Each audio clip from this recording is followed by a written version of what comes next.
what you don't see, right, is the dude's driving a $150,000 car. What you don't see is the 20 years of nightmare and stress and work and sacrifice and risk and all of the things that discomfort and loneliness and all of the things that come with building a business that ends up with you driving $150,000 cars. Everywhere you look within entrepreneurship, you got to face some shit. Yep. And it's just, yeah. That's why I always say, and I'll say it here again, and I'll say it 1,000 times after today, that online YouTube video entrepreneurs aren't entrepreneurs, right? They're not. Because I only know ones that have been through the struggle that I just talked about, what my last week has been like.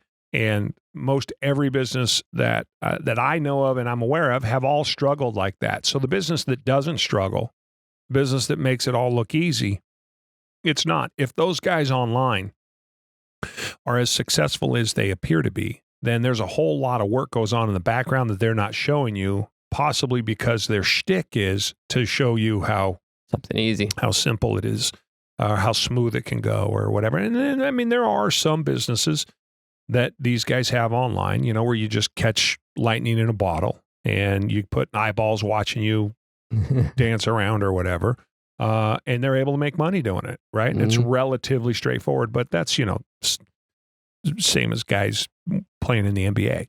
Yeah. Right? It's a pretty easy life. But how many people have that? Not very many. So, that's, I think that is, this last week is reflective of what it really looks like to be an entrepreneur. So you shouldn't be, I don't want to encourage, or I don't want to discourage anybody from doing it. But here's the other thing about all you wannabe entrepreneurs. I'm about to alienate you. So, I appreciate you listening to the podcast up to now, but hope you enjoyed your taste. I'm if I go another day where I don't hear or see the person that is dead set on becoming something that they're not. What are you laughing at? Fucking ringtone. I got a text. Explain my ringtone, Billy. I was just sitting here as you're heading into this serious segment, and I hear the phone vibrate, and then I hear it. Just a freaking fart noise. That's your text in. I love it when I'm like in a restaurant, right? Just eating. And my phone goes. Oh my God. And I get 8 trillion texts. So if I don't have my headset in, then it. And if I have my headset in, it does it in my headset. That's hilarious. So the thing I'm going to bitch about, I've done it before, but it just is. It's never ending. Being an entrepreneur, being a business owner, wanting to move out of your present situation, wanting to make something more of yourself, wanting to become somebody different, wanting to earn passive income, wanting to start an operating company, wanting to break free of the people around you, wanting to break free of the family around you, wanting to stop the 9-to-5 and get out there and take a risk with yourself and on yourself. I encourage that 100%. And I hear that all of the time. But what I see from the people that I hear that from on a regular basis, their behavior does not reflect their aspirations, their words, and their aspirations. Yes. But so many people are watching. Well, I watch Gary Vee, right? Gary Vee, and I'm just going to go out there and hammer it.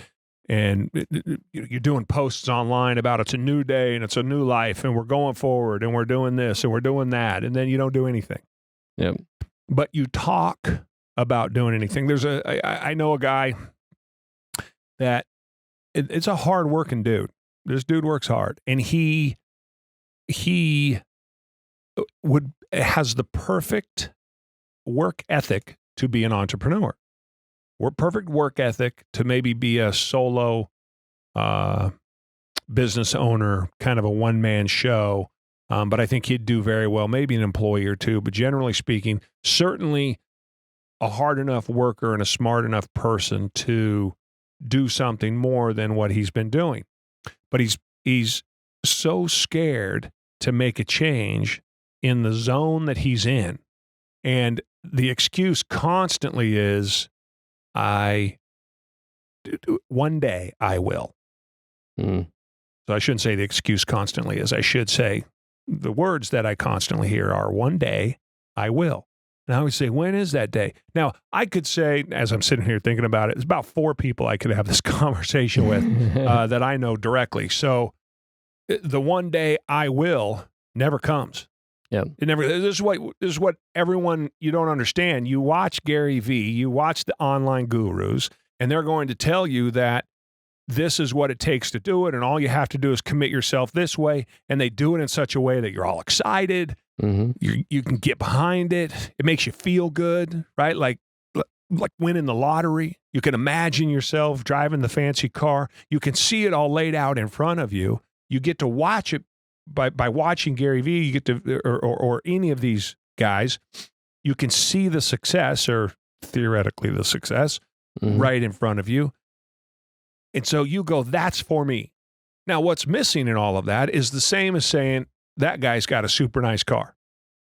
What you don't see, right, is the dude's driving a $150,000 car. What you don't see is the 20 years of nightmare and stress and work and sacrifice and risk and all of the things that discomfort and loneliness and all of the things that come with building a business that ends up with you driving $150,000 cars. Mm-hmm.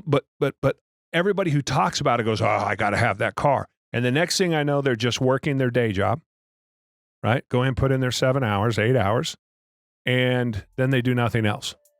Yep. That's all there is.